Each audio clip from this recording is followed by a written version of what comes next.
The secrets Diana knew.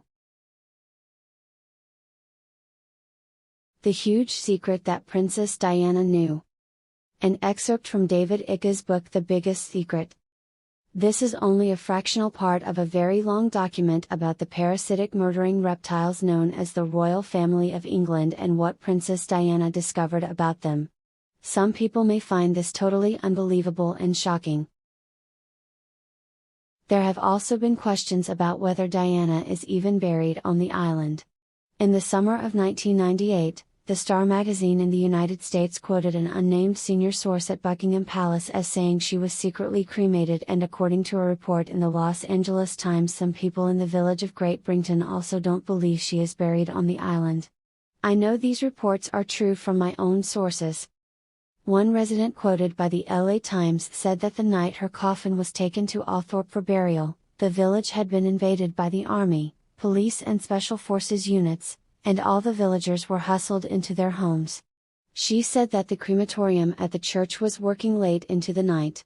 Betty Andrews, the former cook and housekeeper at Althorpe, is quoted by Star magazine as saying, "There's a strange feeling amongst the villagers that we may not be hearing the complete picture."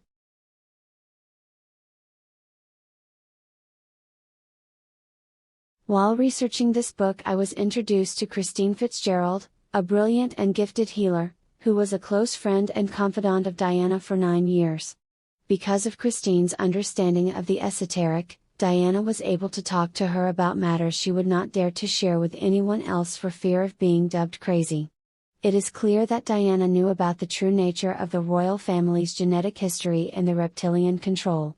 Her nicknames for the Windsors were the lizards and the reptiles, and she used to say in all seriousness, "They're not human."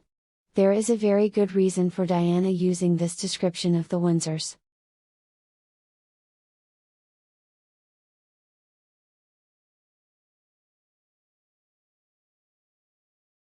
As her deprogramming continued, Arizona Wilder remembered clearly a ritual she attended at Clarence House, the Queen Mother's home near to Buckingham Palace, in which Diana was shown who the Windsors really are.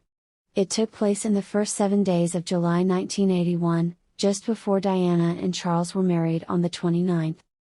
This period is the last 7 days of the cycle of the oak tree, according to esoteric law, and the ritual was called the Awakening of the Bride. This is a ritual for all females of the 13 bloodlines who are going to be in publicly high positions and marry reptilians to produce the new generation of rulers. Arizona says that the Queen Mother, the Queen, Prince Philip, Lady Fairmoy, Diana's father Earl Spencer, Prince Charles and Camilla Parker Bowles were all present when Diana was brought into the room.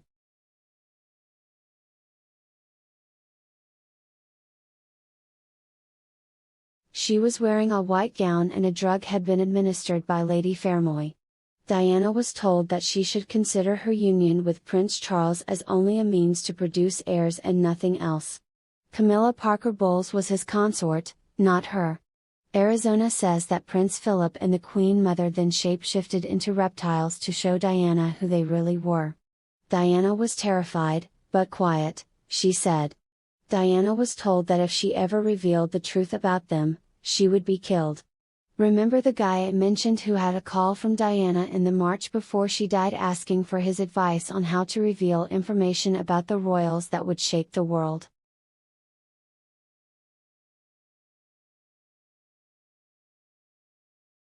The Queen Mother told Diana at the ritual that all ears would be listening to everything she said and all eyes would forever be watching her. This is the classic nowhere to run bind imposed on all mind-controlled slaves. Does anyone believe, therefore, that they would allow Diana into the clutches of Muhammad al-Fayed if he was not under their control? The ritual also involved the use of a golden penis, Osiris symbolism, which was used on Diana to signify the opening of the womb. Arizona says it was of reptilian shape and size and had needle-like protrusions designed to superficially puncture the walls of the vagina and cause bleeding.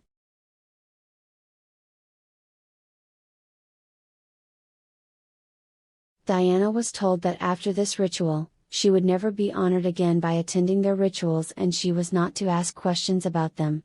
Now do people understand why Diana suffered from bulimia and serious emotional problems from the time she married Charles? Diana told Christine Fitzgerald that the Queen Mother was the power behind the Windsors, along with Prince Philip. But Philip was subordinate in the hierarchy to the Queen Mother, Diana said. The Queen Mother is connected to a long list of brotherhood groups and societies, and she is the head of the Inner Temple, the elite and highly secret society for the upper levels of the legal profession on the former Knights Templar land at Temple Bar in London.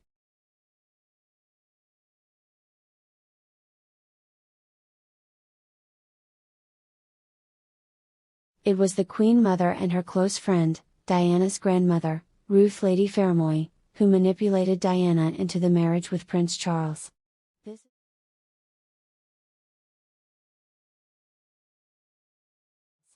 This is why Diana was given quarters at the Queen Mother's home, Clarence House, in the weeks before the wedding, and she left from there to marry Charles at St. Paul's Cathedral. Diana used to tell me that the Queen Mother was evil, Christine Fitzgerald said. She actually used that word, evil. She said she hated the Queen Mother and the Queen Mother hated her.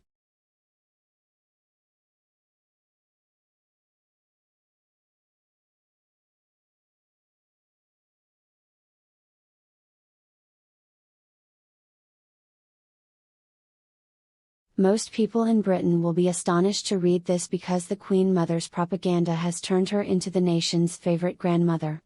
Oh yes, the Queen Mum, such a lovely, gentle, kind old lady. But this woman is not what she is claimed to be. I can't emphasize that enough. During her time at Clarence House before the wedding, Diana says herself that she was being given drugs like the antidepressant, Valium, to treat her bulimia. And what else were they giving her? They drugged her, Christine said. I'm sure of it, they had her doped from the start. Christine had many conversations with Diana and she opened her heart about her nightmare life with the Windsors.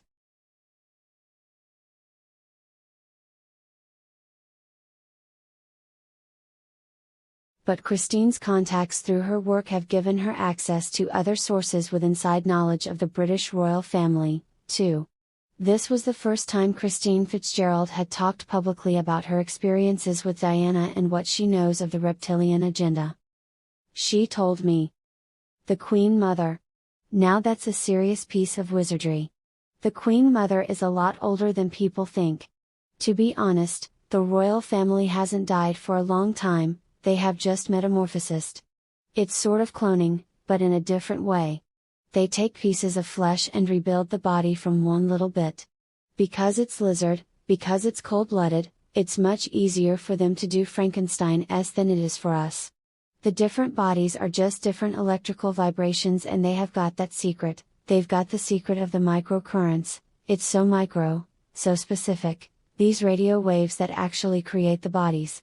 These are the energies I work with when I'm healing.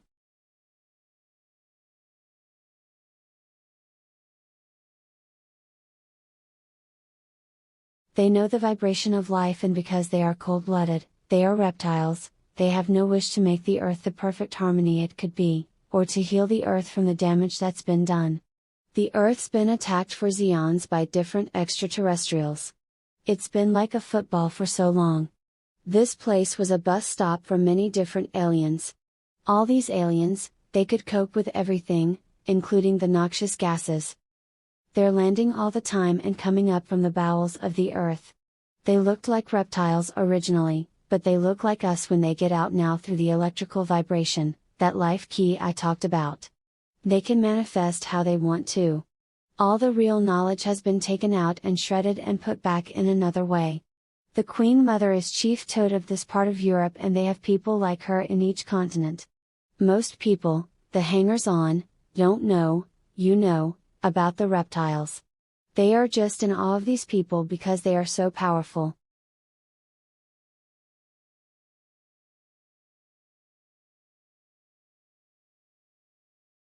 Balmoral is a very, very nasty place. That's somewhere they want to dig underground. They will find reptile fossils, it goes back that far. Don't think of people like the Queen Mother and Queen Victoria, as different people. Think of them as the same person, which after a while has had to replace their coat. When the flesh dies, that energy, while it's dying, will be immediately up someone else's backside. It's very vampire, worse than vampire. They are not going to come to you with hooked teeth and suck your blood. Fear is their food. They can actually take fear and manifest it into a tangible thing. The key is the vibrational current. At that vibrational current, they can manifest anything from anything. It's like a holographic image. We are all minerals and water vibrating. This is all an illusion we are living in. That's the secret.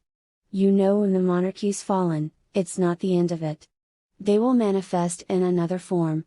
The reptiles have never been defeated, and this is the closest they have come to it.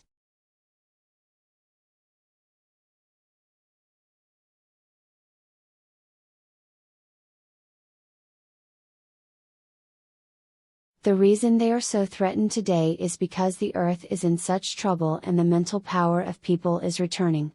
This is their most frightening time, but this is not going to kill them. There are long centuries before it's over yet. The difference this time is that it'll be more difficult for them, and they are going to have to settle for less, and the earth people are going to get more. But even though these reptilian ones are effed, they are sad, pathetic beasts really, while humanity is galloping towards light.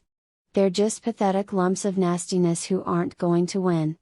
I can't talk about this everywhere because they would just go, Christine, get a white coat, put it on backwards, get out. But I want an end to the beast.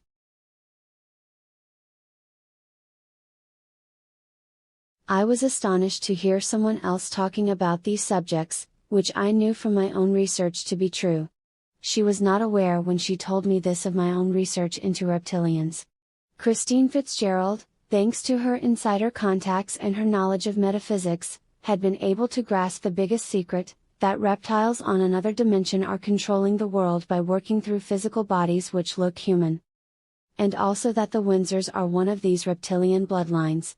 Christine also knew about the reptile satanic rituals, the sexual rites, and the widespread sacrifice of children. She said it is the pure essence of the prepubescent the reptiles want. If you looked at where all the castles are built and where there are a lot of street children in the third world, they're galloping it at the moment. They're pulling the kids in en masse now. She said the reptiles want the children's life essence because they can't continue to manifest without that pure energy.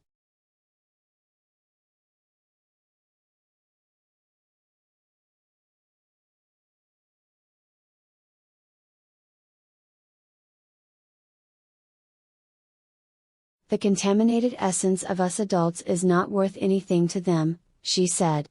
All the rituals, the knives, and sodomy, it's that easy for these people to snatch a piece of your soul. Christine also spoke about the sex rituals and orgies involving the Windsors. The very word orgy comes from the Greek, orgia, meaning secret worship, and relates to the sexual rites of the ancient mystery religions. Christine said, there used to be an elect circle who took part in ritual orgies at Buckingham Palace. This was told to me by one of the participants. They were all couples. The lights used to go out at a certain time and they all swapped round and did their things. You know about the butler ringing the bell at 6 o'clock in the morning so that everyone goes back to their bed?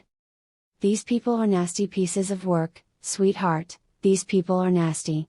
Nothing you can think of can ever be as nasty as they really are.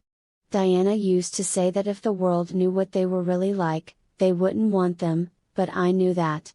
My chin was on the couch now, hearing about all these orgies at the palace.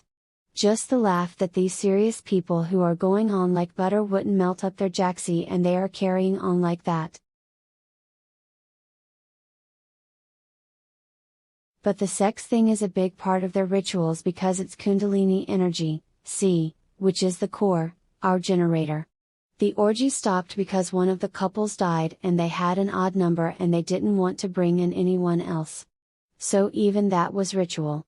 Everything about them is ritual. All that heraldry, all that pomp and ceremony. Negative energy gets drawn to negative energy. Many of the Queen's ladies in waiting have told Christine Fitzgerald about Prince Philip and his affairs.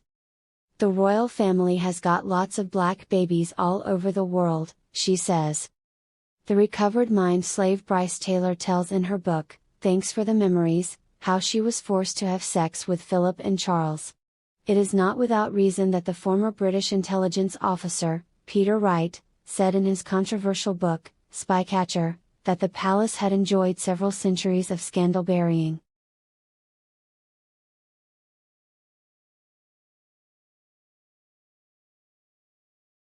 Christine said that another controversial book, The Royals, by the American author Kitty Kelly was true, but she's left out a lot of stuff. She's been quite kind.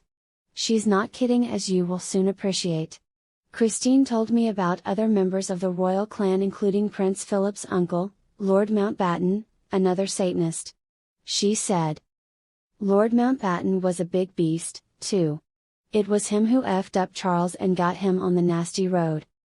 So this is the family which hooked an unsuspecting 19-year-old and used her, in Diana's words, as a broodmare to produce Windsor heirs with Spencer genes. But it was more than that. Much more. Only a few weeks before this book went to press, and months after Christine gave me her information in England, I was contacted by a friend in the United States who was deprogramming a very high-level mind-controlled slave from Project Monarch. He believes her to be the highest-ranked woman in the satanic hierarchy in the United States, and she was one of only 3 mother goddesses in the world. This is Arizona Wilder, formerly Jennifer Green.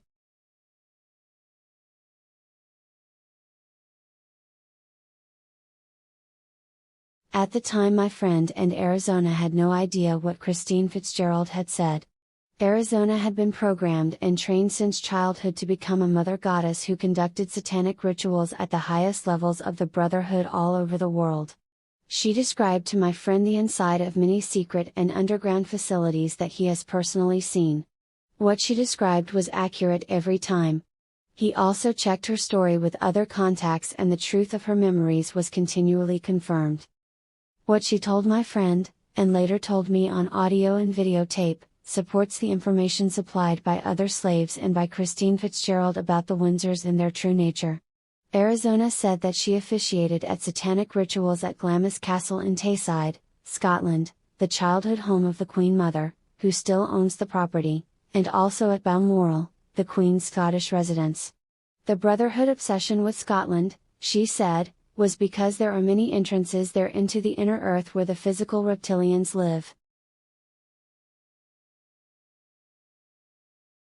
Glamis Castle is built on the site of an 11th century royal hunting lodge, and the present building dates from around 1687. It is mentioned in the Shakespeare story of Macbeth.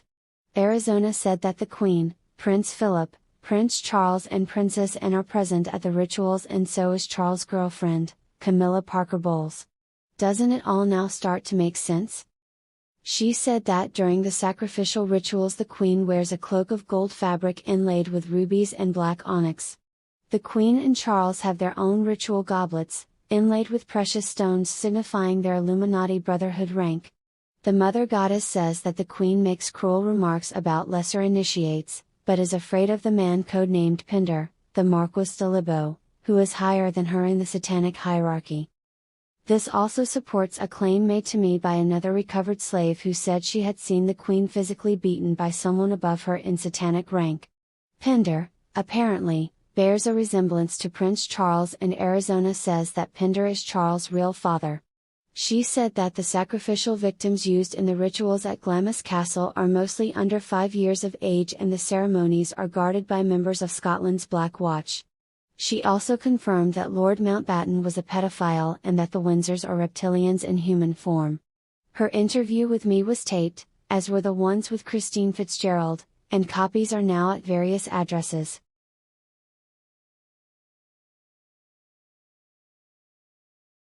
The video interview with Arizona is available and details are at the back of the book. I stress that this Mother Goddess had no idea what Christine Fitzgerald had told me, and yet their statements match again and again. Arizona says that Diana definitely knew that the Windsors were shape-shifting reptilians, and Diana's comments to Christine Fitzgerald support this. Apparently, reptilians have been seen to shapeshift during sleep. Here is a summary of just some of what Arizona said about the royal family. The Queen Mother, she's cold, cold, cold. A nasty person. None of her cohorts even trusted her. They have named an altar, mind control program, after her. They call it the Black Queen. I have seen her sacrifice people. I remember her pushing a knife into someone's rectum the night that 2 boys were sacrificed. One was 13 and the other 18. You need to forget that the Queen Mother appears to be a frail old woman. When she shapeshifts into a reptilian, she becomes very tall and strong. Some of them are so strong they can rip out a heart, and they all grow by several feet when they shapeshift. Exactly what the lady who saw Edward Heath said, among many others.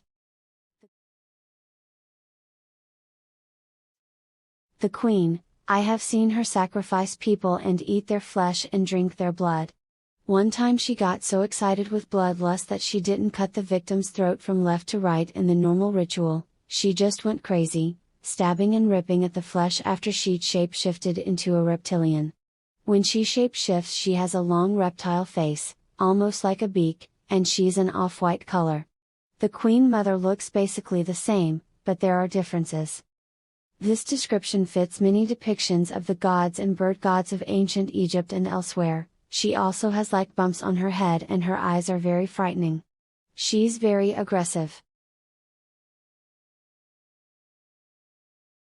Prince Charles, I've seen him shapeshift into a reptilian and do all the things the Queen does. I have seen him sacrifice children.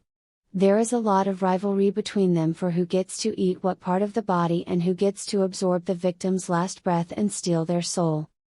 I have also seen Andrew participate, and I have seen Prince Philip and Charles' sister, Anne, at the rituals, but they didn't participate when I was there. When Andrew shapeshifts, he looks more like one of the lizards. The royals are some of the worst, okay, as far as enjoying the killing, enjoying the sacrifice, and eating the flesh, they're some of the worst of all of them. They don't care who sees them at the rituals, they are what they are, they show it outright. They don't care if you see it. Who are you going to tell? Who is going to believe you? They feel that it is their birthright and they love it. They love it. Given the evidence I have presented in this chapter about the background to Diana's murder, I was not surprised to hear this mother goddess recall the following about Muhammad al-Fayed. I saw Muhammad al-Fayed at a ritual at the Mothers of Darkness Castle in Belgium in the 1980s. The Queen and the Queen Mother were also there. The Queen Mother was talking to him and he was looking around as if he didn't believe this sort of thing went on. It was on December 24th at the ritual of the old king and the new king. They didn't let him in to see the worst of it. It was kind of like, let's introduce him into this. But he would have seen a baby being born and introduced as the new king and the sacrifice of an old man. The Queen Mother was there, the Queen, Pender, Rothschilds, a lot of people I don't know, and a guy named Tony Blair. He was being groomed because my understanding of it was that people are picked out and groomed for certain positions.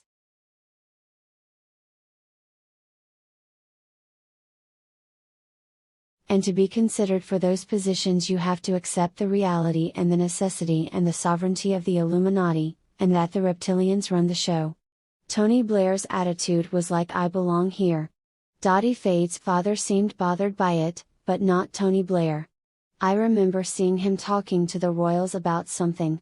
I have seen Blair, al-Fayed and the royal family at rituals at Balmoral as well. Once you know this astonishing background, the why, who and how of Diana's murder become crystal clear. They were all in it together and still are. Diana's murder had been planned for a long time, probably from birth, and it was in the 1980s, around the time al-Fayed was at the Mother of Darkness Castle with the royal family and Tony Blair, that the flaming torch symbol was placed on top of the Pont de l'Alma tunnel.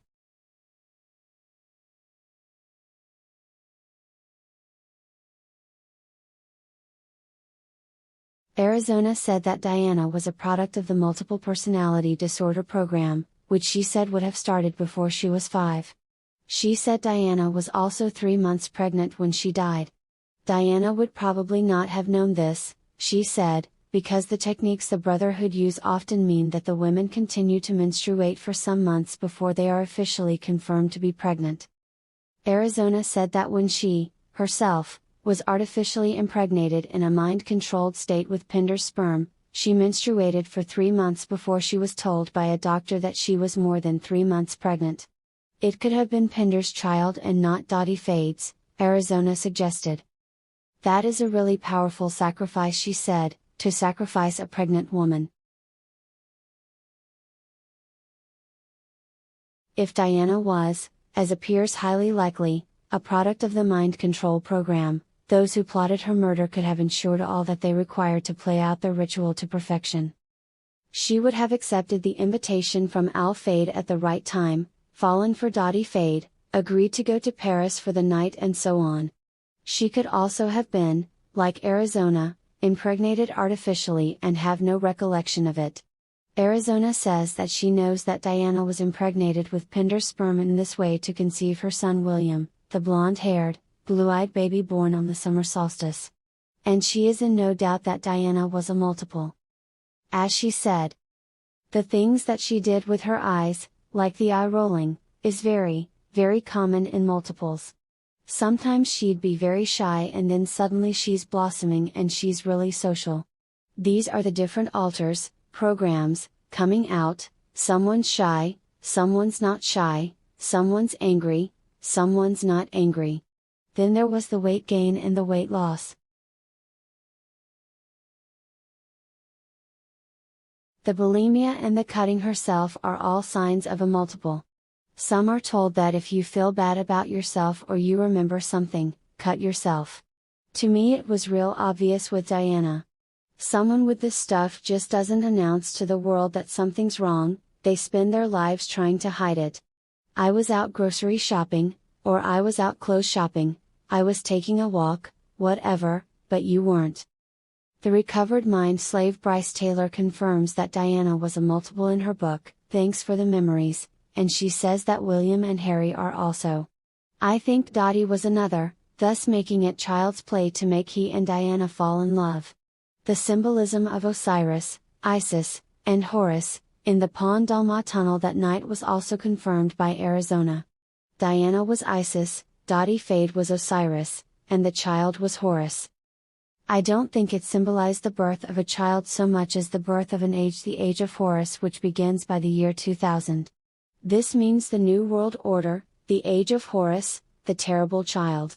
She said that the fetus would have been divided among certain high-ranking leaders of the Brotherhood/Illuminati and consumed in ritual. She said that from her long experience of the rituals, she was sure that parts of Diana's body would have been consumed also. Again I ask, is her body even on the island at Althorpe Park? It makes you wonder what Tony Blair and the royals were doing when they came together at Balmoral immediately after Diana's death. Another part of the ritual was that Diana was blonde-haired and blue-eyed. Kathy O'Brien is the same, so is Arizona, although she had dyed her hair to break that spell when I met her. She said that even when the elite sacrifice cats they are blonde-haired and blue-eyed. There is something about that genetic structure which is fundamental to them, and this is the blood they need to survive in this dimension. At least most of the monarch slaves have blonde hair and blue eyes. There were no blue eyes on this planet until the extraterrestrials came, Arizona said.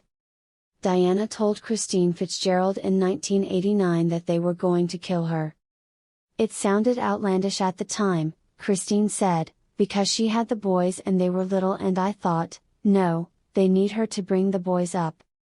But there were to be many indications that Diana was indeed in danger from the Windsors and the Brotherhood in general. In the late 1980s, with her marriage nothing more than a public show, Diana was having a relationship with her personal detective, Barry Manicky, but he died in a motorcycle accident in 1988.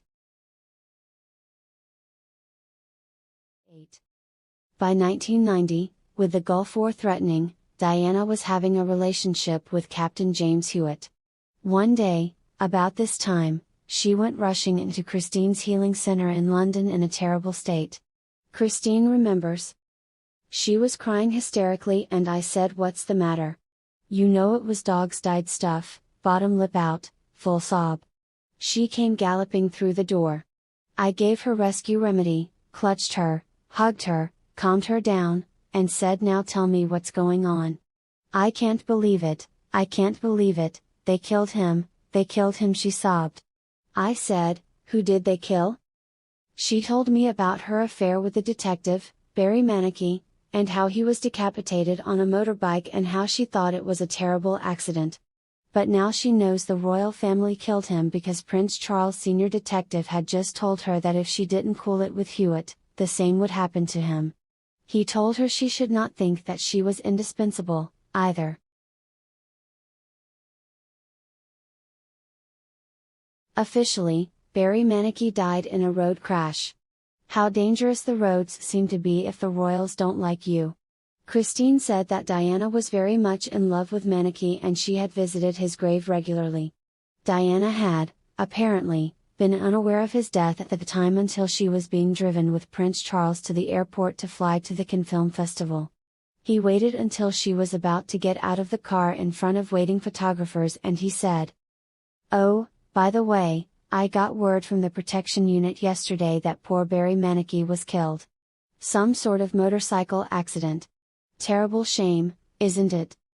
Diana burst into tears, but Charles said sarcastically, "Let's go, darling, your press awaits you." I would emphasize again that the confirmation that Manicky was murdered, and the personal threat to Diana, came from Prince Charles' senior detective, according to the princess. Would he be making statements and threats to her like that without the approval of Prince Charles? Of course not. In 1998 in the independent television documentary, Diana, Secrets of the Crash, James Hewitt said that he too had been warned to stop seeing Diana or the consequences would not be pleasant. He said, "The telephone calls were anonymous, but left me in no doubt that they knew what the situation was. They were threatening. They said it was not conducive to my health to continue the relationship." He said that other warnings came from Diana's personal police protection officers, the royal household, and a member of the royal family, whom he would not name. The member of the royal family said, "Your relationship is known about. It is not supported, we cannot be responsible for your safety and security, and suggest that you curtail it forthwith." James Hewitt was further quoted in the London Times about these threats and his comments supported completely the story Diana had told Christine Fitzgerald. Hewitt said that his clearest warning came when he was told that he would suffer the same fate as Barry Manicky. Does anyone still believe that the Windsors and their networks were not involved in the murder of Princess Diana? Or that they had prior knowledge and played an active role in the decision to assassinate the mother of William and Harry? According to reports in the United States, Susan Barantes, the mother of Sarah Fergie Ferguson, had been telling friends that she thought Diana had been murdered in the weeks before she was decapitated in a mysterious car crash in Argentina on September 19, 1998. Confidential mail for Diana was delivered to Christine Fitzgerald, and this included packages from a former member of the elite SAS who was concerned for Diana's safety.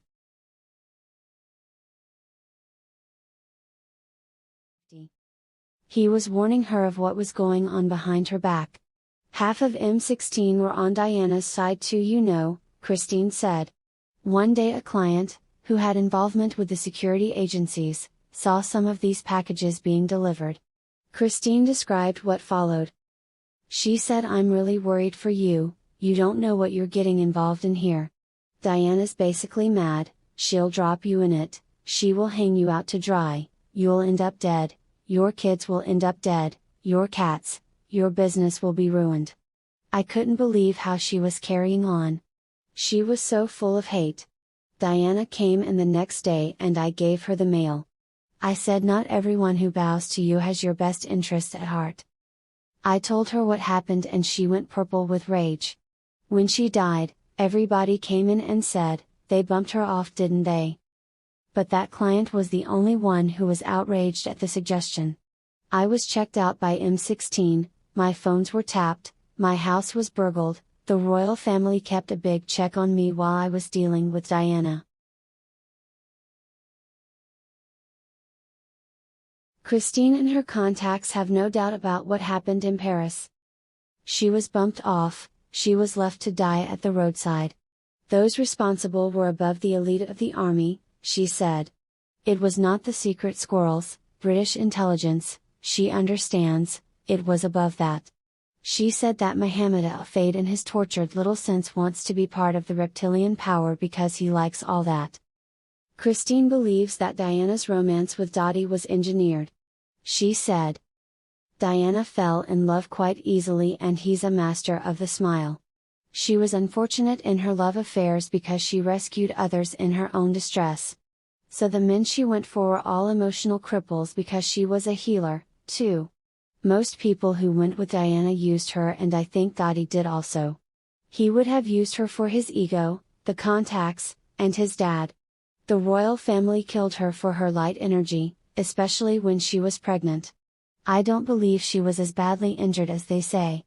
If they checked her body they would see that the scar the surgeons made starts at her pubis and goes right up to her throat. They've even taken her thymus gland, the way we make interstellar communication. I know from the best sources that she was pregnant and they took the baby. Pieces of that fetus will have been delivered everywhere.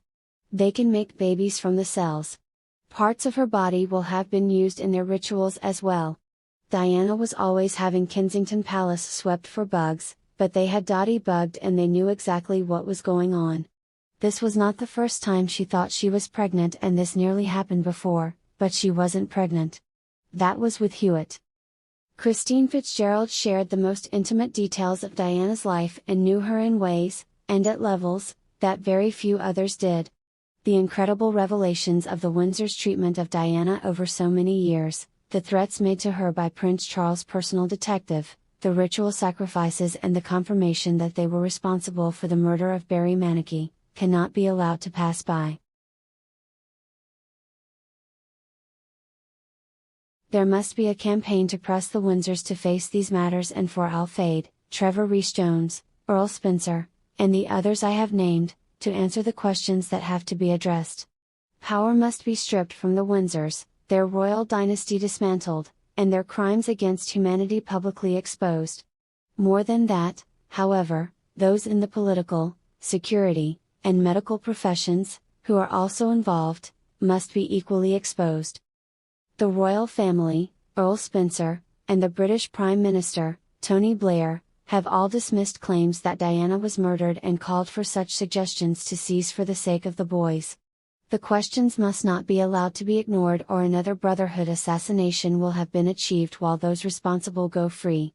Earl Spencer went to the extent of issuing a statement on behalf of the Spencer family in February 1998 in which he asked, "Is there any good in all this speculation? I ask that because there is clearly a lot of harm in it. All we, her family, ask is that Diana's memory be respected, and that sensational speculation be left out of the public arena, where it undermines our aims to come to terms with her loss." When you see the evidence presented in this chapter, while people like Earl Spencer and Tony Blair say there is no evidence of a conspiracy, what does that make you think? If Diana had been your sister, would you not be determined to find out what happened? If you were Prime Minister when such a famous and much loved princess had been killed, would you not insist that the truth be established? So why don't they?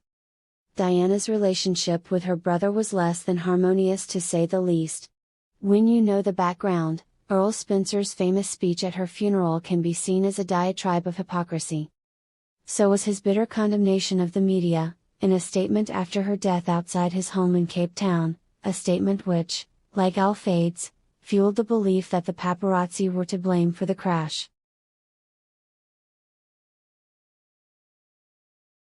Christine Fitzgerald said of him, "Charles Spencer is a shit, major shit. He's quite a spiteful little shit, too. When Diana was going through the trauma and really needed a new home, he said to her, 'You're not bringing your shit down to me and mine.' He wouldn't even give her one of the houses. He's not a powerful man at all.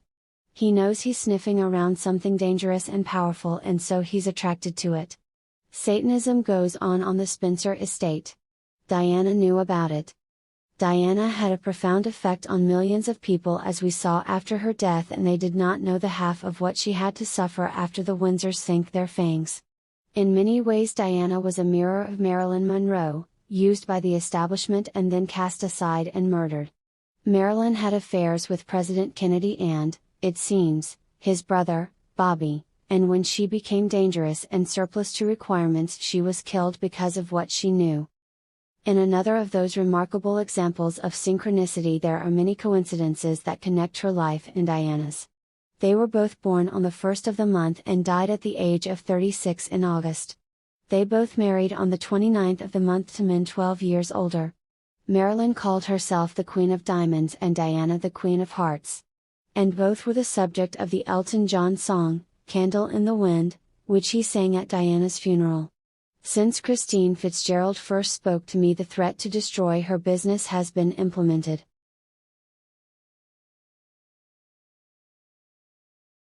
Suddenly the phone stopped ringing, and when I met her again she was seeing as many clients in a week as she had been in a day.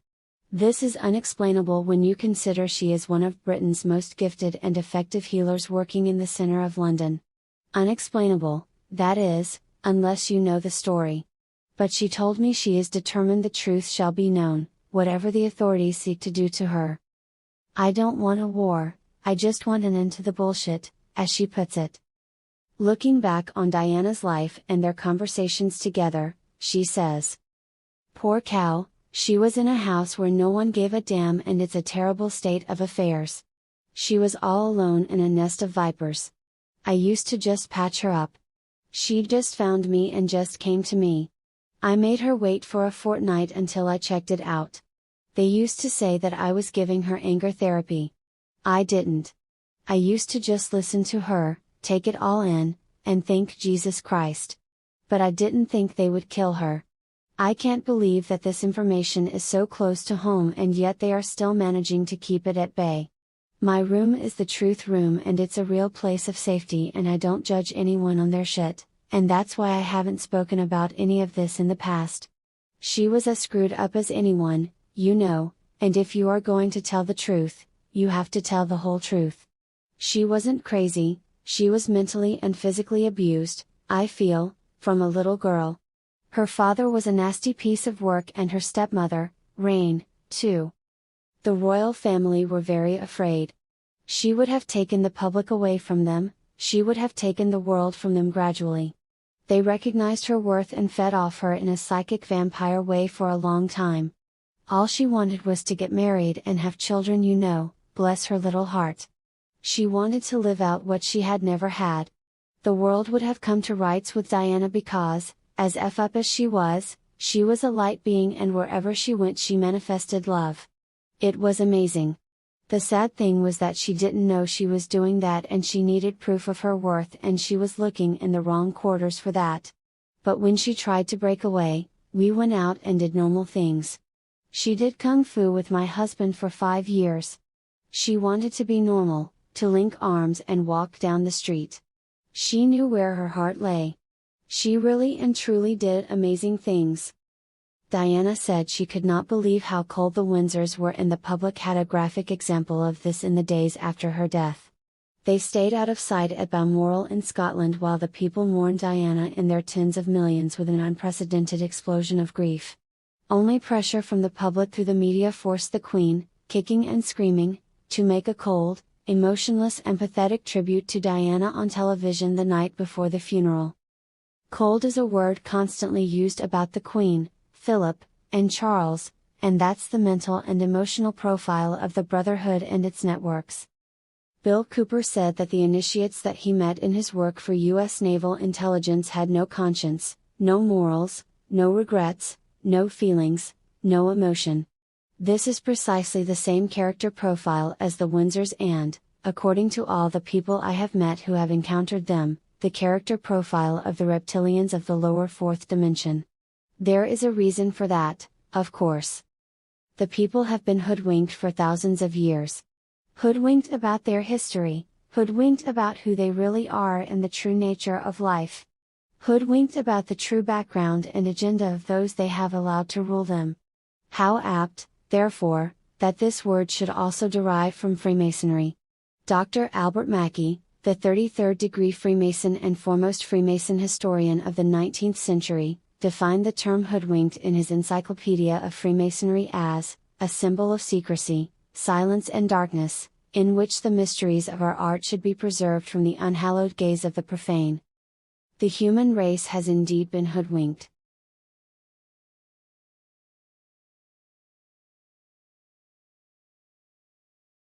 Please consider supporting my channels on Patreon, and thank you to all of you who are already giving on Patreon. I really appreciate your support.